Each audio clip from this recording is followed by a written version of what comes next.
Bonjour à tous dans cette nouvelle émission Santé Plus avec nous, Bernard Volcker. Bonjour. Nous la consacrons aujourd'hui à la lutte contre les violences faites aux femmes. Avec vous, Rada Hatem, vous êtes gynécologue obstétricienne et vous êtes fondatrice également de la Maison des Femmes qui est en Seine-Saint-Denis. Et c'est un centre pour les femmes en difficulté ou victimes de violences. C'est également une unité du centre hospitalier de Saint-Denis et vous faites également partie du collectif Femmes de Santé. Comment la Maison des Femmes que vous avez fondée apporte une aide concrète aux femmes en difficulté qui sont victimes de violences dans le nord de Paris et à Paris? Tout d'abord, merci de m'avoir invité à en parler. La Maison des Femmes a pour concept, en fait, d'être un guichet unique. Et guichet unique, ça veut dire que vous avez votre problème qui est en lien avec la violence ou une autre forme de vulnérabilité, vous venez et vous trouvez sur place tout ce qui peut vous aider, à savoir des médecins, des sages-femmes, des psychologues, des psychiatres, des assistantes sociales. Ça, c'est pour la partie médico-psychosociale qu'on connaît, qu'on trouve à l'hôpital, mais elle est enrichie d'ateliers pour améliorer l'estime de soi. On a une douzaine d'ateliers, ce qui est quand même assez dense comme offre. Et puis, on a en plus une équipe de juristes, une équipe d'avocats, une équipe dédiée à toutes les difficultés administratives que rencontrent les femmes. Beaucoup d'entre elles, soit ne sont pas à l'aise avec la langue, soit sont submergées de papiers, de la CAF, de la Sécu, de l'avocat, du divorce. Et on les aide à arranger tout ça, à créer ne serait-ce qu'une nouvelle adresse mail quand leur mari a piraté la leur, ce qui paraît tout à fait bête.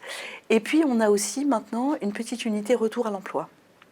Ce qui fait que vous êtes vraiment accompagné dans toutes les dimensions de votre vie. Nous avons ouvert il y a 4 ans maintenant une permanence policière. Donc si madame veut déposer plainte, ou bien si elle veut compléter une plainte qu'elle a déjà déposée, ou savoir comment ça va se passer, elle prend rendez-vous avec ses policiers, ils sont là. Ils ont été formés, en plus de leur formation d'origine, et nous participons à cette formation. Ils sont volontaires, pas bénévoles, et donc ils ont des conditions de travail assez exceptionnelles pour eux, parce qu'ils ont un bureau au calme, dans un bel endroit. Donc eux se sentent respectés, les femmes aussi, et ce dépôt de plainte fonctionne très bien. Donc ça, c'était une nouveauté, maintenant ça l'est moins, beaucoup de gens font la même chose. Et puis, il reste une dimension extrêmement compliquée, c'est l'hébergement. Les difficultés d'hébergement en région parisienne sont monstrueuses. On ne peut pas, nous, on est un établissement de soins, on ne peut pas répondre à tout ça, mais on a quand même voulu ouvrir une petite unité de 35 places pour héberger des jeunes femmes, 18 à 25 ans, sans enfants. C'est un parti pris, parce qu'on se dit, ces jeunes femmes-là, on peut encore les accompagner, retour à l'école, formation diplômante, accès à un emploi, et on va pouvoir leur donner encore plus d'autonomie, ce qui fait qu'après avoir été hébergées pendant 18 mois, 2 ans, avoir eu un cadre socio-éducatif strict, ce qu'elles n'ont souvent jamais eu, elles sont plus à même d'aller vers un hébergement autonome, bosser, vivre en couple sans se mettre immédiatement dans les pattes d'un homme toxique. Donc, je crois qu'on a couvert à peu près tout le champ des besoins des femmes. Et puis, on a aussi une énorme activité de formation. On forme des gens à travers des formations qu'on fait sur site. On va dans les entreprises, on va dans les écoles, on va dans les écoles d'infirmières, de sages-femmes, on va à l'office d'HLM, on va un peu partout pour justement sensibiliser, éduquer et pour qu'il y ait un peu plus de prévention. Et alors, combien de femmes recevez-vous par an?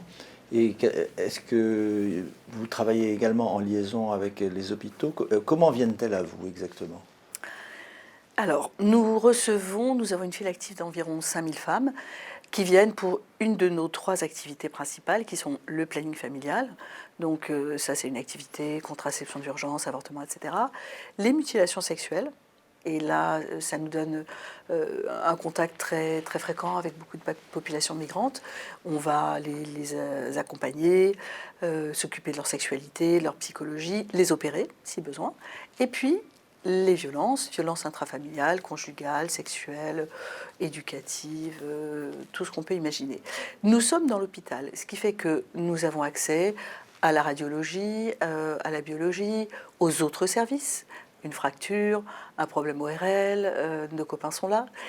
Dans les victimes de violences sexuelles, il y a beaucoup de femmes obèses Et donc, on peut travailler avec le service de chirurgie de l'obésité.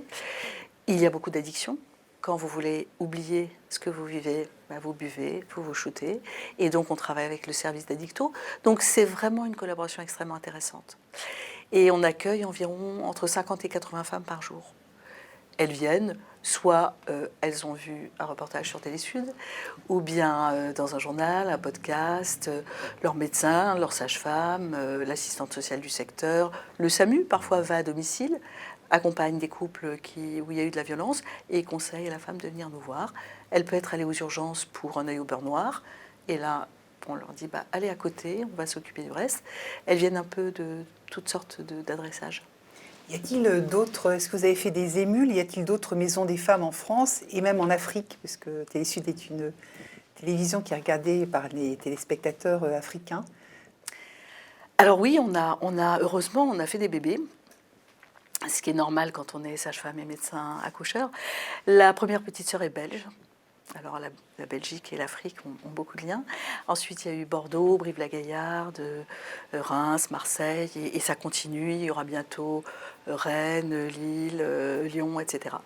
Et on a plusieurs femmes, notamment dans mon équipe de juristes, des femmes originaires d'Afrique, qui ont envie de porter ce projet, que ce soit en Guinée. Il y a une jeune femme française qui porte ce projet en Côte d'Ivoire. Elle est déjà pas mal avancée. Et puis, on a un de nos mécènes qui vient d'Arabie Saoudite et qui est en train d'envisager d'ouvrir une maison des femmes à Jeddah, ce qui est un projet qui me réjouit. Et comment êtes-vous financé? Est-ce que ça fait partie de l'hôpital? C'est un financement public? Alors, on a un financement hybride parce que malheureusement, l'État ne peut pas financer ça. En tout cas, pour le moment, il n'a pas fait ce choix-là. Donc, on est financé une partie par le ministère de la Santé, au travers d'une mission d'intérêt général. On est financé par le département pour nos activités de planning familial. J'avais demandé, mais uniquement pour construire, pas pour fonctionner, aux villes alentours de mettre un petit ticket. Et puis on produit du soin. La T2A permet, on fait quand même 14 000 consultations, un peu de chirurgie, etc. Donc ça produit un peu d'argent. T2A, on rappelle que c'est la tarification à l'acte. Oui, c'est un sigle affreux qui veut dire que quand vous faites un acte, une consultation, une chirurgie, même une IVG, la sécurité sociale vous donne une somme qui correspond à peu près aux dépenses, pas tout à fait. Donc avec ça, on arrive à boucler 2 tiers de notre budget, qui est aujourd'hui d'1,8 million quand même, et le dernier tiers est fourni par le mécénat. Ça peut être des entreprises, ça peut être des fondations d'entreprises. Et c'est aussi beaucoup de petites et moyennes entreprises qui soit nous donnent, par exemple, le budget équivalent à des congés que les salariés n'ont pas pris, ou bien des stock options qui ont été reversés pour le bien commun. Et il y a beaucoup d'entreprises qui font des opérations, un t-shirt pour la Maison des Femmes, 25% des bénéfices reversés. Et en fait, ça finit par faire quand même beaucoup d'argent, puisque grâce à ça, on survit depuis 6 ans. Également les dons, et on va voir effectivement comment donner, parce que vous êtes une association.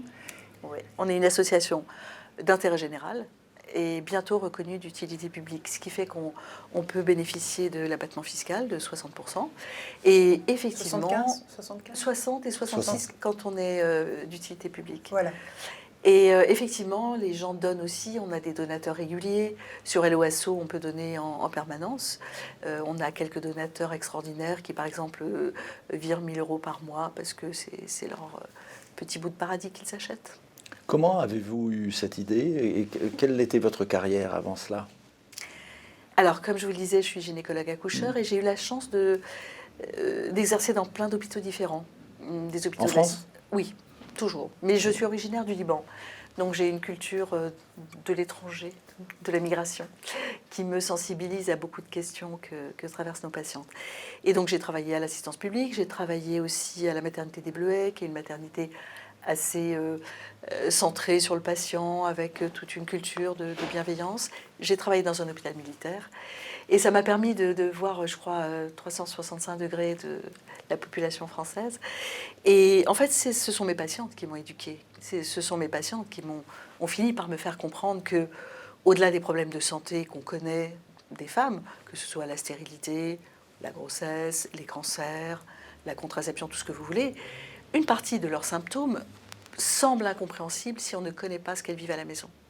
Une fois qu'on a compris ça, on comprend que ce qui se passe à la maison, et encore plus ce qui s'est passé dans l'enfance, et tous les traumas que vous avez vécus, et notamment les traumas sexuels, transforment votre santé, vous agressent, vous rendent tellement mal que finalement, vous pouvez développer des cancers, avoir mal partout, être incapable de vous concentrer, être complètement déprimé, alcoolique, etc. Donc, je me suis dit que cette dimension-là, qu'on ne nous enseigne pas à la fac, et ça c'est quand même très dommage, parce qu'on l'a découvert sur le tas, était tellement importante que ouvrir un espace où c'était écrit « ici vous venez parler, vous pouvez venir parler de ce que vous voulez », et notamment de l'indicible, c'était peut-être intéressant, mais c'était un pari. Je ne savais pas trop.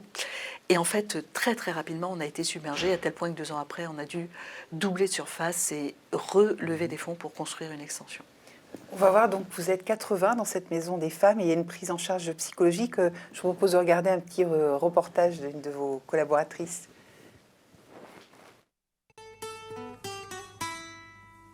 Oui madame, du coup il faut bien venir, faut bien venir avec les résultats de l'échographie. Vous venez d'entrer des urgences de la maternité? Et bien juste avant il y a une petite maison colorée, c'est là. Voilà, oui c'est vraiment à côté.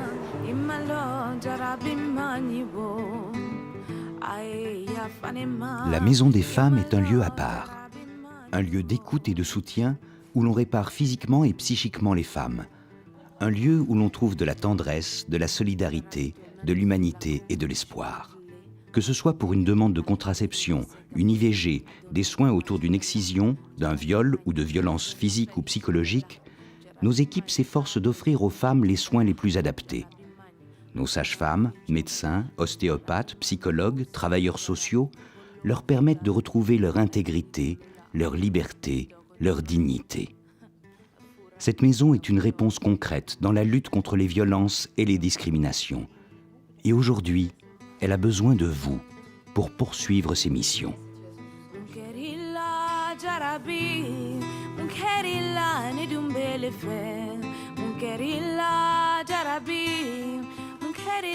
Car lorsqu'on aide les femmes à s'affranchir des contraintes sociétales et des pratiques traditionnelles néfastes qui les entravent, c'est la société tout entière qui en bénéficie. C'est notre présent que l'on préserve et c'est notre avenir que l'on construit.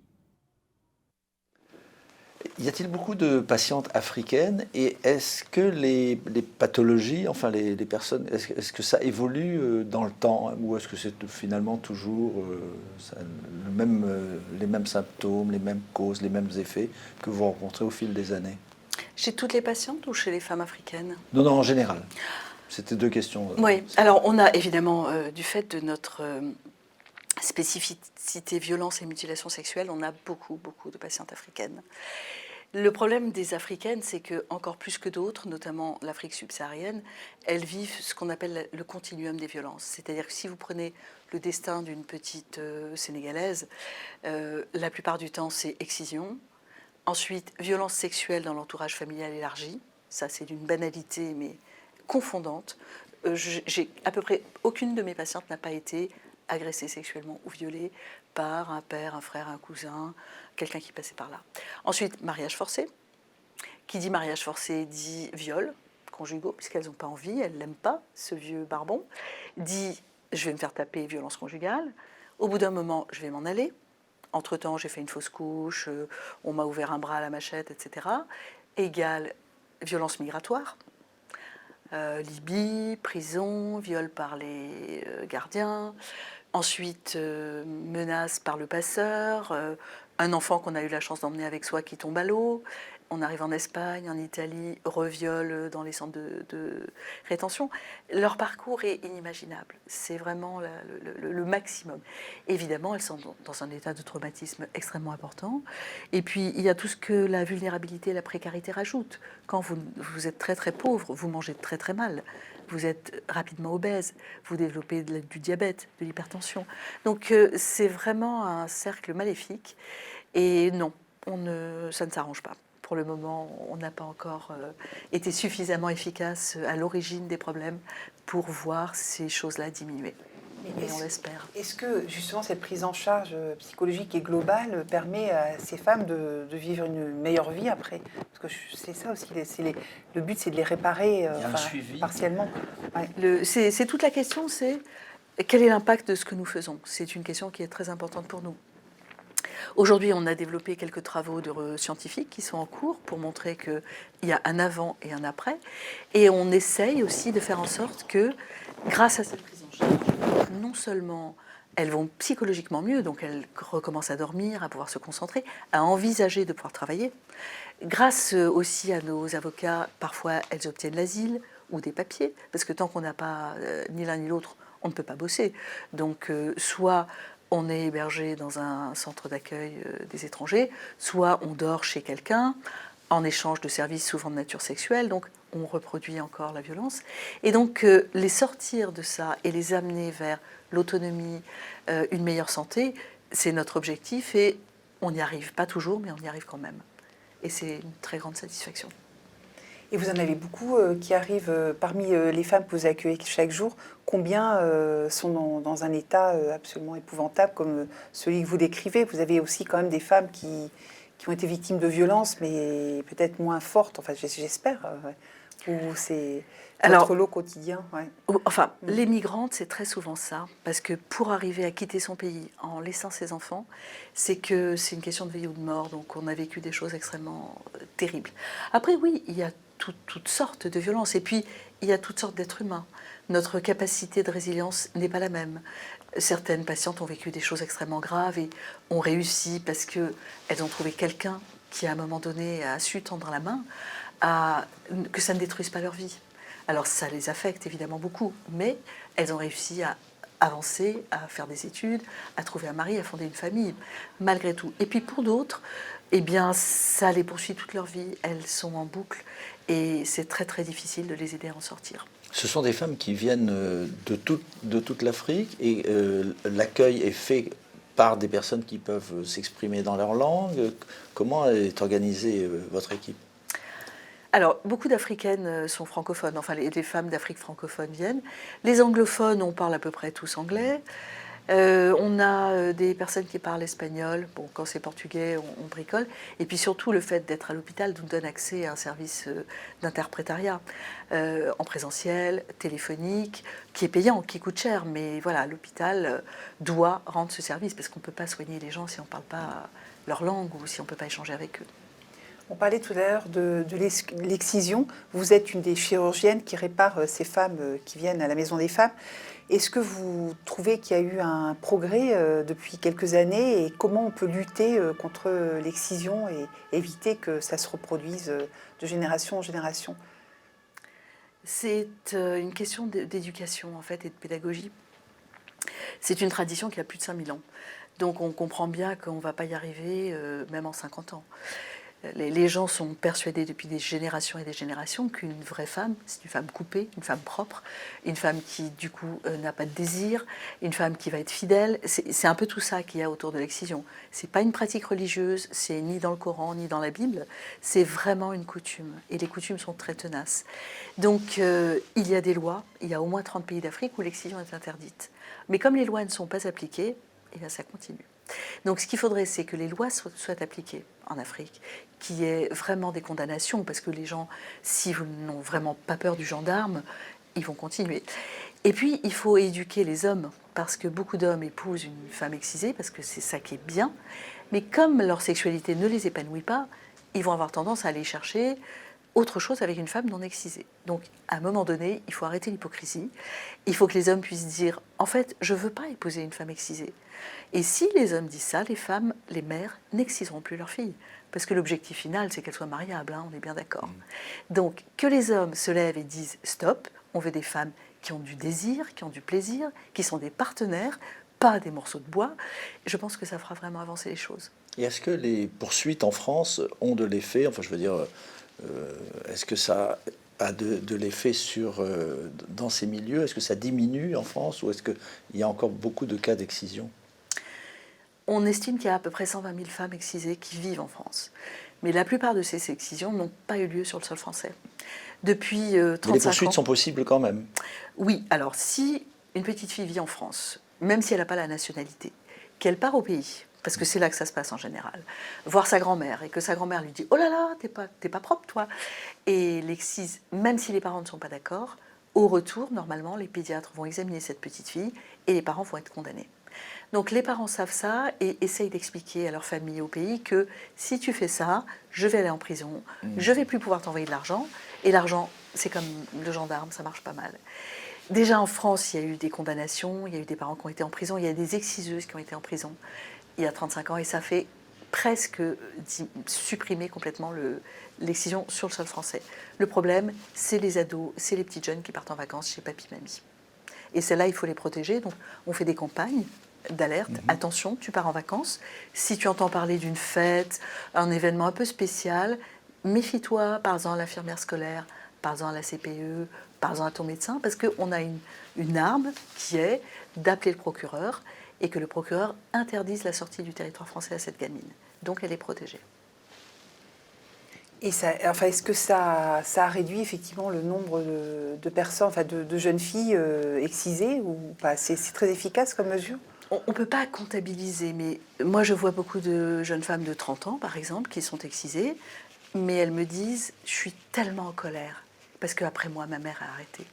Donc le message est passé quand même, et on a pu protéger la fratrie. Donc je pense que petit à petit, puis la génération d'après, ça va se faire encore moins. Il faut que ça se travaille en Afrique. Nous, en France, on a beau jeu de dire « c'est pas une jolie coutume, ça serait bien d'arrêter, mais on n'est pas très très légitime ». Il faut que sur le sol africain, les Africains prennent cette question à bras-le-corps. On peut les aider, mais on ne peut pas leur dire faites ci, faites ça. Les jeunes femmes et les jeunes hommes aussi. Tout le monde, et les mères et les grands-mères. Mais aussi, c'est compliqué parce que les exciseuses, elles ont un statut social important, elles gagnent de l'argent ou du troc. Et quand vous leur dites tu vas arrêter de faire ça, tiens, je vais te donner une machine à coudre, elles ne gagnent pas la même chose, donc ce n'est pas très intéressant pour elles. Donc en fait, il faut voir à qui le crime profite et petit à petit essayer d'endiguer cette coutume terrible. Et dans le cas des violences conjugales, le partenaire qui provoque les violences, est-il aussi concerné par un traitement ou est-ce que c'est uniquement policier? Excellente question. La prise en charge des auteurs est une question qui mérite d'être travaillée. Parce qu'aujourd'hui, si vous mettez quelqu'un en prison sans l'accompagner, en fait, il va être de plus en plus énervé. Il va passer son temps à envoyer des SMS à sa femme en lui disant « espèce de, c'est à cause de toi que je suis là et tu vas voir quand je sors ». Et beaucoup de féminicides interviennent quand monsieur sort de prison. C'est pour ça qu'on a inventé le téléphone grave danger, qu'on donne aux femmes, quand on y pense, à la sortie de leur conjoint de prison. Et ce qui fait qu'elles peuvent appeler la police en appuyant sur un bouton qui les géolocalise. Et normalement, la police arrive avant lui, pas toujours. Ça ne suffit pas. Il faut vraiment soigner ces hommes. Parce que ces hommes-là, parfois, ils ont une histoire qui explique pourquoi ils sont violents. Ça n'excuse rien, mais ça peut expliquer. Et peut-être qu'on peut travailler sur leur vulnérabilité propre, leurs failles, les violences qu'ils ont subies enfants et qui les ont transformés en agresseurs, de manière à ce qu'ils ne reproduisent pas.